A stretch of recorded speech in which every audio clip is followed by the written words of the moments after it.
भाई आजकल अद्भुत नज़ारे, इतने अद्भुत नज़ारे हैं ना कि जीवन में आपने कभी नहीं देखे होंगे। और इस ट्रिप पे जो है चिंटू के मामा, चिंटू की नानी और चिंटू की मासी और चिंटू की अम्मा के अलावा भी कोई और है जिसका हमें अभी एक फुटेज मिला है, उसको आप लोगों से शेयर करेंगे। और ये जो चाय की दीवानी सिस्टर्स है ना, अब इन लोग को बदल देना चाहिए, इनका टाइटल ही चेंज कर देना चाहिए। चाय की दीवानी नहीं रह गई हैं, अब ये स्टोन की दीवानी हो गई हैं, क्योंकि आए दिन स्टोन का जिक्र होता रहता है। और मैंने अपने प्रीवियस वीडियो में बताया ना, स्टोन नहीं हो रहा है, जैसे लग रहा है पेट में बच्चा हो रहा है जो इधर उधर घूम रहा है। अगर ये लोग ट्रैवल करते हैं तो स्टोन हिलते हिलते हिलते ना पॉटी या सुसु के रास्ते बाहर आ जाता है। अरे भाई, इनके भाई ने ही लाया है, साक्ष्य लाया भैया। पॉटी टैंक से, मतलब फ्लश टैंक से उठा के लाए हैं एक कागज़ के ऊपर, और उनकी मम्मी उस स्टोन को निहार रही हैं। कह रही हैं भैया, दोनों लोग मिलके कह रहे हैं कि इधर उधर जाता रहता है ना, इधर उधर जाना पड़ता है, अप एंड डाउन करना पड़ता है, इस वजह से इधर उधर ट्रैवल करने से ना स्टोन घिस घिस के देखो निकल आया है पॉटी के रास्ते। और महान है भाई, इन्होंने उसको उठा भी लिया फ्लश टैंक से। कितनी मतलब क्या बढ़िया था गुरु। और जिन अंधभक्त को लगता है कि भाई इतनी सीरियस प्रॉब्लम है और उसका भी हम मजाक उड़ा रहे हैं, तो सीरियसली मुझे भी स्टोन था और मैं भी बहुत ट्रैवल करती थी, लेकिन वो कभी ट्रैवल करते करते ना इधर उधर के रास्ते से कभी बाहर नहीं निकला। और कभी स्टोन में मैंने तो नहीं जाना कि ग्लूकोज चढ़ा, और ग्लूकोज चढ़ने से स्टोन का टुकड़ा निकल आया। मतलब वाह, हम लोग तो आपकी नज़रों में बिल्कुल कहीं ना कहीं माथे पे लिखा ही रखा होगा, दिख रहा होगा आप लोगों को, जो आप लोग खुद हो और दूसरों को बोलते रहते हो। हद हो गई मतलब। मम्मी भी निहार रही देख के। मम्मी तो लगती हैं पूरी की पूरी चालबाज, उन्हीं का तो सबसे बड़ा हाथ है पूरे बच्चों को बर्बाद करने में। उनको बजाय लोगों को शिक्षा देने की कि घर ऐसे रहता है, घर में ऐसे रहा जाता है, कोई मतभेद होता है उसको सॉर्ट आउट करना चाहिए वो, लेकिन माता जी भी कितना अच्छा स्क्रिप्ट में शामिल हो जाती है। मतलब लेके बैठ के निहार रही हैं उस थोड़े से छोटे से एक टुकड़े को, और वो भी कहाँ से आया है, फ्लश टैंक से आया है। ऐसे निहारे जैसे कलेजे का टुकड़ा उनके हाथ में रखा है, बहुत दुख है। और इतना ही नहीं, यहाँ पे ये बात ख़त्म नहीं हो रही। हमारा स्टोन का दीवाना जो भैया, हमारे स्टोन के दीवाने भैया, वो भी स्टोन को एक कागज़ में लिए लिए इधर से उधर, जैसे छोटा बेबी होता है ना, सीने से चिपका के इधर से उधर चला जाता है। तो वैसे ही आधी से ज़्यादा वीडियो में तो बस खाली वो एक छोटे से मतलब शिट से निकाल के लाया हुआ टुकड़ा भी किस तरीके से दिखाया जा रहा है, जूम कर करके। आधी से ज़्यादा बातें तो वहीं पे हो रही। और कौन है ये लोग? कहां से आते हैं ये? मैं ऐसे ही वाईटी पे स्क्रॉल कर रही थी, होता है ना जब फ्री टाइम मिला बेड पे आई, स्क्रॉल कर रही थी तो ये दिखा। और टाइटल कितना बड़ा था, इन दोनों इंडिपेंडेंट बहनों ने मेरे को गुलाम बना रखा है। तो मैंने सोचा भाई इसको क्या प्रॉब्लम हो गई। मैंने सुना तो था इसका कोई भाई है, वो भी वाईटी पे है, लेकिन मुझे नहीं पता था इन्हीं लोगों की तरह एकदम दिमाग से पूरा ख़ानदानी एक ही जैसा है, सब जगह से हिला हो। और वो भी मैंने मतलब देखनी भी थी तो कैसी वीडियो देख डाली, वो भी शिट वाली। मैं सोच रही हूँ क्या है क्या है क्या है क्या है, फिर पता नहीं क्या ये टुकड़ा दिखा रहे क्या है क्या है क्या है। और फिर मुझे बाद में मतलब एक लाइव में पता चला कि भैया वो फ्लश टैंक से लेके आए हैं टुकड़ा, उसको लेके ढो रहे हैं, दिखा रहे हैं। और पूरा इनका भी वही हाल है जो इनकी दोनों बहनों का हाल है कि टाइटल का संबंध एकदम आखिरी में होता है, और वो भी कोई उसका कोई मीनिंग नहीं होता है।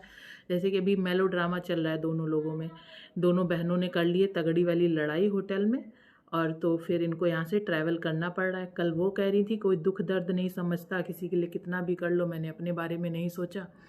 और अभी वही सेम बात इनका भाई भी कह रहा है कि यार मेरी सिचुएशन कोई नहीं समझता, मेरी हालत कोई नहीं समझता, मैं यहाँ से ट्रैवल करूँ, मैं वहाँ से ट्रैवल करूँ, मैं ट्रैवल करूँगा, मेरा स्टोन खिसक जाएगा, स्टोन खिसक के फिर से उसी रास्ते से बाहर निकल आएगा, और इस बार तो मैं इतना बड़ा स्टोन कैसे उठाऊँगा, यूँ उठा के आऊँगा सबके सामने कि देखो मैं पॉटी टैंक भी भर जाएगा, स्टोन तो उठाना ही पड़ेगा।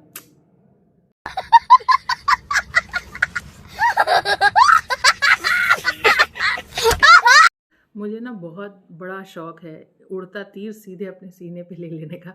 तो मैंने कुछ ऐसी हरकत कल रात करी, क्योंकि जब देखो तब अंधभक्त चले आते हैं, कोई ना कोई अंधभक्त रास्ता बदल के मेरे चैनल पे आ जाता है। अपनी पॉटी करने, एक एक वीडियो पे 2-3 पॉटी कर जाते हैं, मतलब अपनी वही गंदी ज़बान, अपना बैकग्राउंड दिखाना, अपनी तमीज़ दिखाना, अपनी तहज़ीब दिखाना। और यही सेम काम एक चैनल भी कर रहा है, जब मुंह खोलता है सिर्फ पॉटी ही करता है, शिट सी बकता है, उल्टा सीधा, मतलब अब तो उन्होंने सारे रास्ते ही पार कर दिए। एक फ़ीमेल होके एब्यूज़िव लैंग्वेज यूज़ करती हैं, किसी को कितना लेवल पे गंदा कहती है ना, आप मतलब इमेजिन भी नहीं कर सकोगे। खैर छोड़ो, उनकी तो बात नहीं करेंगे। तो हाँ, मैं अपने उड़ते तीर पे आती हूँ। और उड़ता तीर भी मैंने कहीं ऐसे वैसे नहीं लिया, पूरे झुंड में लिया। मैंने कहा वो जो धतराज थे पूरा तीर सीने पे लेके वो शैया पे लेट गए थे ना, ठीक वैसे ही मैंने कुछ काम किया। हम गए चाय की दीवानी जिज्जी के चैनल पे, और हमने बस एक बढ़िया सा कमेंट किया। उसके बाद क्या था, सारे तीर एक पे एक, सारे अंधभक्त। अब उनके चैनल पे जाके अगर मैं कमेंट करूँगी तो मैं बख्शी थोड़ी ना जाऊँगी। फिर जो तीर पड़े हैं, क्या तीर पड़े हैं, मतलब ये नज़ारे तो देखने वाले हैं, आप ज़रूर देखिए। मैं स्क्रीनशॉट अटैच कर रही हूँ, क्या तीर पड़े हैं। और उसके बाद भाई हमारी चाय की दीवानी का रिप्लाई भी आया, मतलब अब ये दिन आ गए इस तरीके से लोगों को अट्रैक्ट करना है अपनी तरफ। लेकिन हम नहीं आते झांसे में, मुझे नहीं कुछ चाहिए फ्री फंड का। You keep. कितनी मंद बुद्धि, अपनी बेइज्जती तक समझ नहीं पाई, मुझे गिफ्ट दे रही है। साले को बम से उड़ा दूंगा एक बार हाथ में आ जाए तो।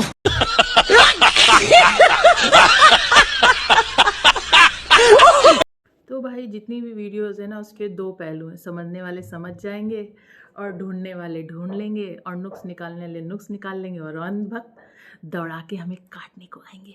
बट हमें कोई फ़र्क नहीं पड़ता, बिल्कुल ऐसे ही। खैर छोड़ो, एज़ यूजुअल आगे बढ़ते हैं। तो भाई फाइनली जो कह रहे थे अभी, स्टोन लेके अपना वो पलने में जो झूल रहे थे, फाइनली वो होटल पहुंच जाते हैं। क्योंकि उन्हें ना शौक हो गया ट्रैवल करते करते स्टोन को इधर हिला हिला के, इधर हिला हिला के फाइनली नीचे सेटल करा के फच से निकाल देना, और फिर वो जो फच से निकला हो उसको फ्लश से ही लेके आना, और फिर आके वाईटी पे वीडियो बनाना। तो भाई फाइनली आ गए हैं। वो इतना मतलब प्रॉब्लम में थे, उनके अकॉर्डिंग वो प्रॉब्लम में थे, उन्होंने खुद कहा है, मैं कुछ नहीं कह रही, मैं तो उनकी ज़बानी कह रही हूँ।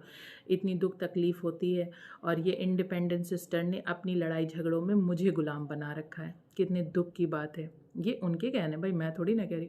और फाइनली वो होटल पहुँचते हैं, फिर वो डिनर करते हैं वहाँ पे, फिर वहाँ बफ़े पे जो हमारे ये व्लॉग तो हमारे स्टोन के दीवाने भैया का था, लेकिन इसमें चाय की दीवानी इंटरफेयर कर जाती है उनके व्लॉग को कंप्लीट करने में। एक्सप्लेन करती हैं बफ़े का पूरा भाई सिस्टम, ये पालक पनीर है, ये चिली है, और भाई नूडल्स को पहचान ही नहीं पा रही भाई, अद्भुत नज़ारे, उनको नूडल्स ही नहीं पता नूडल्स क्या, और उसके नीचे लिखा भी है नूडल्स। खैर पढ़े लिखे होना पड़ता है ना किसी चीज़ को पढ़ने के लिए। जिज्जी के पास डिग्री वाला जिज्जा है, लेकिन खुद की डिग्री कुछ भी।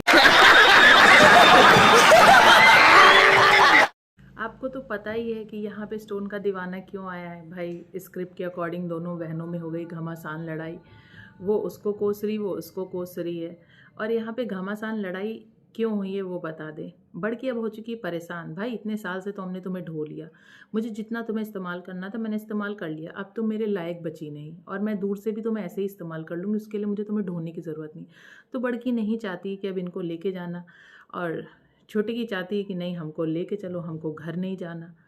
अब यही होता है, जब इंसान अपना घर बर्बाद कर देता है ना, तो उसकी कोई इज्जत नहीं होती, उसके घर वाले ही उसकी इज्जत नहीं करते। लेकिन ये छुटकन्नी को समझ ही कहाँ आएगा, अभी नहीं समझ में आएगा, अभी कुछ और समय बीतेगा, फिर वो जब पछताएंगी तब तक सामने वाला भैया गंगा नहा चुका होगा, कहेगा जय श्री राम, देवी जी हमें माफ़ करिए, आपके चरण का हम चरण स्पर्श कर ले रहे हैं, लेकिन हमको प्लीज़ बख्श दीजिए, बड़ी मुश्किल से आपसे छुटकारा मिला है।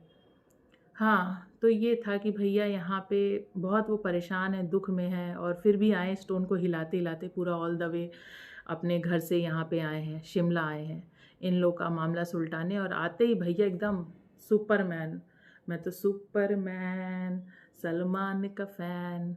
अरे भाई इसलिए सुपरमैन है, देखिए भाई 2 बेड हैं, अलग अलग हैं, उसको शिफ्ट करे जा रहे हैं। भाई बहुत तकलीफ़ है, बहुत दुख है, बहुत दर्द है, उसके बावजूद इतनी ताकत इस्तेमाल कर रहे हैं कि 2 बेड को, अलग अलग बेड को एक पास में चिपका रहे हैं। ये है बीमारी। समझ रहे हो, समझ रहे हो आप, समझ रहे हो ना। प्यारा लग रहा है, मस्त सा। चाय नहीं भी। वही टोपी, वही कदगाठी, वही लंबाई, वही पर्सनल। ये जो छोटी सी क्लिप या फ़ोटो जो भी मैं आपको दिखा रही हूँ, इसमें जो संदिग्ध व्यक्ति है उसकी पर्सनैलिटी 75% तक हमारे स्क्रिप्ट राइटर जिज्जा से मिलती है। बाकी कुछ साक्ष्य हैं जो लोग देख रहे हैं, वो कहीं ना कहीं चीज़ों को ऑब्जर्व कर लेते हैं, क्योंकि जैसे कि डिनर टेबल पे आपने देखा होगा कि उनके अकॉर्डिंग तो 3 लोग हैं, तो चौथी प्लेट किसकी है? चौथी प्लेट किसकी है? दूसरा, ये आप क्लिप तो देख ही रहे हैं, इसमें जो पर्सन है वो एक साइड एंगल से है, लेकिन पूरा हू बहू, मैंने कहा ना अपनी तरफ से मैं 75% कन्फर्म हूँ, 25% आप लोग कन्फर्मेशन देंगे कि ये एक्चुअली में कौन है। और तीसरी बात कि भाई जो हमारा स्टोन का दीवाना है उसके पास 2 बेड है, समझ रहे हैं आप? नहीं समझे? खैर छोड़ो, समझ जाएंगे कि ये जो चौथा व्यक्ति है ना, जो समझ गया है वो जान जाएगा कि ये 2 बेड किस लिए लगे हैं और किसके लिए लगे हैं, और ये लड़ाई झगड़े का अंत कहाँ पे होगा। अब क्या कहानी में नया ट्विस्ट आने वाला है वो तो हम बता ही चुके हैं, अपनी वीडियो में हम पहले ही बता देते हैं कि अब क्या नया ट्विस्ट लेके आएंगे। लेकिन एक चीज़ है, सारी की सारी फैमिली एक जैसी। आज मतलब मैंने बाय डिफ़ॉल्ट ही सही, गलती से ही सही, मैंने जो इसके भाई का वीडियो देख लिया ना, मुझे 110% यकीन हो गया कि इनकी माँ की ही इसमें सारी गलती है, जो हर चीज़ को इतना बढ़ावा देती हैं बजाय समझाने के बुझाने के लिए। शाबाश बेटा।